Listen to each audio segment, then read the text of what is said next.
हाँ जी दोस्तों, आप सभी का एक बार फिर स्वागत है हमारे YouTube चैनल में। संगत जी, आज हम बाबा जी महाराज जी के कुछ लेटेस्ट सवाल जवाब लेकर आपके सामने हाजिर हुए हैं जी। यहाँ सवाल जवाब बहुत ही चुनिंदा सवाल जवाब है जी। तो चलिए हम चलते हैं आगे। संगत जी, किसी ने बाबा जी महाराज जी से भजन सिमरन के ऊपर बड़ा ही सुंदर प्रश्न किया। उनका प्रश्न उनके बेटे के ऊपर था जी। उनका बेटा बहुत ही छोटा था, लेकिन उसका मन करता था कि वहाँ भी बैठकर आप जैसा भजन सिमरन करे। तो आखिरकार वह सिमरन करे तो किस नाम का? इस पर बाबा जी महाराज जी से आज किसी ने सवाल किया। आप वीडियो में अंत तक जरूर बने रहिएगा। यहाँ विचार कईयों के मन में चलता है कि यदि हम नामदान नहीं मिला है तो हम भजन सिमरन करें तो किसके नाम का करें, और जब भजन सिमरन पर बैठे तो किस चीज़ का सिमरन करें। ऐसे कई हजारों के सवाल हैं जो इस वीडियो के माध्यम से बहुत दूर हो जाएंगे। जो बाबा जी महाराज जी ने समझाया है उस हिदायत के मुताबिक यदि हम चलेंगे तो हमें ज़रूर लाभ होगा। तो चलिए हम चलते हैं आगे। संगत जी, आज किसी ने बाबा जी महाराज जी से बड़ा ही सुंदर प्रश्न किया। उन्होंने अपने बेटे के बारे में बाबा जी से पूछा, बाबा जी, जो मेरा बेटा है वह बहुत ही छोटा है, उसे अभी नामदान नहीं मिला, लेकिन उसका मन बहुत करता है, उसके मन में ख्याल आते हैं कि वहाँ भी भजन सिमरन पर बैठे और ध्यान लगाए, और वो राधा स्वामी शब्द का सिमरन कर सकता है क्या? आप मुझे समझाइए। उसने मुझसे पूछा है, मैं क्या बोलूँ? वो हमेशा कहता है कि मैं सिमरन पर बैठूंगा और मुझे नामदान नहीं मिला तो क्या हुआ, मैं राधा स्वामी कहकर सिमरन करता रहूँगा, लेकिन ध्यान पर ज़रूर बैठूंगा। बाबा जी आप समझाइए, मैं क्या बोलूँ उससे? संगत जी, तो बाबा जी ने समझाया कि देखो बेटा, बिल्कुल ऐसा कर सकता है, उसमें कोई बुरी बात नहीं है। उससे कहो कि बिल्कुल करे। अगर उसका ऐसा करने से उसके मन को प्रसन्नता मिलती है, वह खुश होता है, तो बड़ी ही खुशी से कर सकता है। ऐसा करने से जो उसकी नींव है वह पक्की हो जाएगी, और आगे चलकर उसको कुल मालिक की दया में से नामदान की बख्शिश भी हो जाएगी। तो उसका फिर नामदान लेने के बाद भजन सिमरन करने में कोई परेशानी आएगी नहीं। तो आप बिल्कुल बेफिक्र होकर उनसे बोले कि जिस चीज़ में तुम्हें प्रसन्नता मिल रही है उसमें आप जरूर खुशी खुशी भजन सिमरन में बैठे, और जो आप बोल रहे हैं उसका सिमरन जरूर करें। इसके बाद एक बहन ने बाबा जी महाराज जी से कहा, बाबा जी अब मेरी संभाल करो और मुझे इस संसार से अपने सच्चे घर, अपने सच्चे वतन यहाँ से ले चलो। मैं बहुत परेशान हो गई हूँ। मैं अब ना तो दुनिया के ताने सह सकती हूँ और ना ही दुख तकलीफें ज़्यादा देख सकती हूँ। मेरे अंदर अब वो क्षमता नहीं है कि मैं सभी जिम्मेवारी निभा सकूँ। इस पर बाबा जी महाराज जी से ने उन्हें समझाया और बाबा जी से प्रश्न भी किया। तो संगत जी, प्रश्न यह था कि एक बहन बहुत ज़ोर ज़ोर से रोते हुए बाबा जी से कहने लगी कि बाबा जी, मुझे अब इस संसार से अपने सच्चे वतन वापस ले चलो। मैं जिम्मेदारियां संभाल नहीं पा रही हूँ, अब मैं क्या करूँ? तो बाबा जी ने उन्हें समझाया और कहा, देखो बेटा, परमात्मा ने अगर हम पर कोई जिम्मेवारी दी है तो वह परमात्मा को सब पता है कि इंसान क्या उसको अच्छे से संभाल पाएगा या फिर नहीं। वो सब जानता है, वह जानी जहान है। आप उस मालिक के हुक्म में रहने की कोशिश करें, उस पर भरोसा रखें, कभी विश्वास ना छोड़े। आगे जो भी होगा वह सब ठीक करेगा, क्योंकि वह हमसे कहीं ज़्यादा बेहतर जानता है हमारे बारे में। इसलिए आप अपने ध्यान को भजन सिमरन में लगाएं और बाकी सब कुछ उस रब पे छोड़ दें। जो होगा ज़रूर अच्छा होगा। फिर इसके बाद किसी ने बाबा जी से कहा, बाबा जी, मैं परमार्थ से जुड़ना चाहता हूँ। इसके लिए मैं अपनी नींव पक्का करने के लिए लग पड़ा हूँ। उसके लिए मैं परमार्थ की जो पुस्तकें हैं उनको भी बहुत ही अच्छे से रीड कर लेता हूँ और बहुत प्यारे प्यारे शब्द सुनता हूँ, लेकिन मुझे उन्हें पढ़कर पता नहीं क्यों अंदर से एक नकारात्मकता आने लग जाती है। और मैंने वो जो परमार्थ की पुस्तकें रीड कर रहा था उन्हें पढ़ना ही छोड़ दी। पता नहीं क्यों मेरे ख्याल में बुरे बुरे ख्याल आने शुरू हो गए मेरे मन में। आप समझाइए क्या करूं?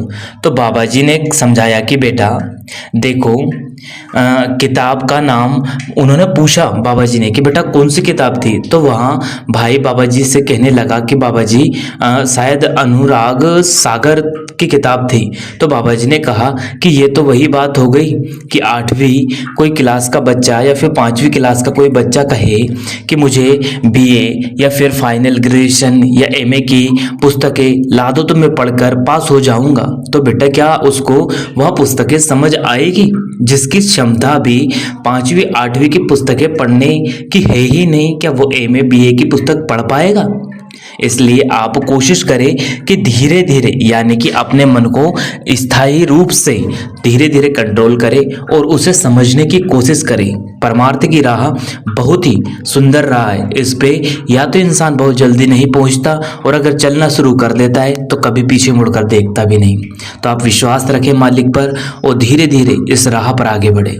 फिर इसके बाद किसी ने बाबा जी से कहा, बाबा जी मुझे कुल मालिक की दया मेहर से नामदान की बख्शिश तो हो गई, लेकिन मैं नामदान लेने के बाद मेरे मन में एक चाव था कि मैं खूब सारा भजन सिमरन करूंगी। जब वक्त मिलेगा तब भजन सिमरन पर बैठ जाऊंगी, क्योंकि मैंने सुन रखा था कि बस एक बार नामदान मिल जाए उसके बाद भजन सिमरन तो को क्या होता है करना मैं करके दिखाऊंगी। लेकिन बाबा जी मुझसे अब भजन सिमरन हो ही नहीं पाता है। नामदान तो ले लिया लेकिन अब भजन सिमरन पर नहीं बैठ पाती हूँ, क्या करूँ बाबा जी? बिना भजन सिमरन के मालिक से प्रेम किस तरह से करूँ? आप कुछ समझाइए, मुझे समझ नहीं आता, मैं बड़ी परेशान हूँ। तो कुल मालिक ने समझाया, बेटा सिर्फ हम करनी में मालिक से प्यार करने को जाहिर कर देते हैं, ये करनी का नहीं कथनी का भी नहीं। हमें चाहिए कि करनी हमें करके दिखानी है। हम कह देते हैं कि हम तो प्यार करते हैं, तो ये करनी नहीं है, ये सिर्फ कथनी है। जब हम उस मालिक से प्यार करेंगे तो हमारे पास उसे जाहिर करने के लफ्ज़ भी नहीं होंगे। देखो बेटा, कल को आपके अगर बच्चे आपको बस लफ्ज़ों में कह दे यानी कि करनी जाहिर कर दे कि हम तो आपसे प्यार कर रहे हैं, वो आपसे प्यार करते हैं, तो क्या आप सच में मान लोगे? बेटा प्यार को महसूस किया जाता है, प्यार का एहसास तो तभी होगा जब हम उसे करनी कहकर नहीं करनी करके बयां करेंगे। और उस परमात्मा के प्रेम और प्यार को पाने के लिए हमें कुछ नहीं करना, ना ही कोई आडंबर रचना है, सिर्फ और सिर्फ उस मालिक के भजन सिमरन में बैठना है और प्रेम और प्यार से भजन सिमरन करना है। बस यही तरीका है कि उस मालिक को हम अच्छे से प्रेम कर सकते हैं और उससे अच्छा रिश्ता निभा सकते हैं। इसके सिवाय दुनिया में उसे कोई और चीज़ है नहीं जो रिझा सके। तो कोशिश करें कि भजन सिमरन में बैठे और मालिक का हुक्म मानकर बैठे, ज़रूर लाभ होगा। फिर इसके बाद किसी ने बाबा जी महाराज जी से कहा, बाबा जी मैं क्या पता क्यों मेरे दिमाग में हमेशा थॉट से चलते ही रहते हैं, मैं ना सोचूं वो विचार भी मेरे मन में चलते रहते हैं, हज़ारों लाखों विचार पनपते रहते हैं और मुझे लगता है कि मैं बहुत ज़्यादा विचार करने लगी हूँ, सोचने लगी हूँ, बेमतलब की बातें मेरे दिमाग में आ जाती है, मैं क्या करूँ? तो कुल मालिक ने बाबा जी ने समझाया, बेटा हमें सिर्फ और सिर्फ हमारे ध्यान में अच्छी चीज़ें सकारात्मक विचार ही सोचने चाहिए। अगर हम ध्यान को सिर्फ पॉजिटिव यानी कि सकारात्मकता की ओर ले जाएंगे और पॉजिटिव ही विचार हमारे मन में चलेंगे, तब जाकर हम हमारे अंतर्मन में सकारात्मक विचार उत्पन्न हो पाएंगे। वरना हमें हमेशा सिर्फ और सिर्फ नेगेटिविटी ही घेरती रहेगी। तो हमारे दिलो दिमाग में भी पॉजिटिव थिंकिंग आने लगेगी कब? जब हम सकारात्मक सोचेंगे। इसलिए आप कोशिश करें कि सकारात्मक विचार सोचें। फिर किसी ने बाबा जी से कहा, बाबा जी मेरी जो माता जी है, मेरी जो उनकी माता जी यानी कि मेरी नानी है, वह शांत हो गई, तो मेरी मम्मी उनको भूल नहीं पा रही है, उनके लिए वो हमेशा उनको याद करके उनको मिस करती है और रोती है। आप समझाइए, मैं उनको क्या बोलूं, पता नहीं क्यों वो उनको भूल बिल्कुल नहीं पा रही है। तो बाबा जी ने समझाया, बेटा देखो जिनके हम बहुत नज़दीक होते हैं ना, जिनसे हमारा रिश्ता बहुत क्लोज होता है ना, उन्हें हमें भूलने में बहुत मुश्किलात आती है, आसानी से हम उन्हें भूल नहीं पाते। लेकिन हमें ये सच भी नहीं भूलना चाहिए बेटा कि यहाँ हमेशा के लिए कोई रहने वाला नहीं, आज नहीं तो कल सबको यह संसार छोड़कर जाना है। बेटा यह देश बेगाना है, अगर सच्चा कोई देश है, सच्चा कोई अगर हमारा हितैषी है तो वो कुल मालिक है। एक दिन जरूर आएगा कि बड़े बड़े संत महापुरुष भी यहाँ से चले गए, इसलिए हमें इस सच्चाई को हमेशा याद रखना है, ना कि हमें भूलना है कि यह देश बेगाना है, यहाँ कोई हमेशा हमेशा के लिए रहने वाला नहीं है। इसलिए बेटा आप उन्हें समझाएं और कोशिश करें कि कुल मालिक के भजन सुमरन में वह अपना समय बिताए। जब भी उन्हें उनकी माता जी की याद आए तो उनसे बोलो कि भजन सिमरन पर बैठ जाए, और फिर भी ना बैठ पाए तो सिमरन को तो दोहराते रहें, जरूर उनको फायदा होगा और वह कुल मालिक से सच्चा रिश्ता जोड़ पाएंगी। तो संगत जी, यह कुछ सवाल जवाब थे जो संगत और बाबा जी महाराज जी के बीच चुनिंदा सवाल जवाब हुए थे, जिनके लेटेस्ट सवाल जवाबों के वीडियो हम आप तक पहुंचाने की पूरी कृपालता की है जी। अगर वीडियो अच्छा लगा हो तो वीडियो को लाइक करें, शेयर करें, कमेंट बॉक्स में राधा स्वामी लिखकर चैनल को जरूर सब्सक्राइब कर ले और बेल आइकन को ऑल पे प्रेस कर ले।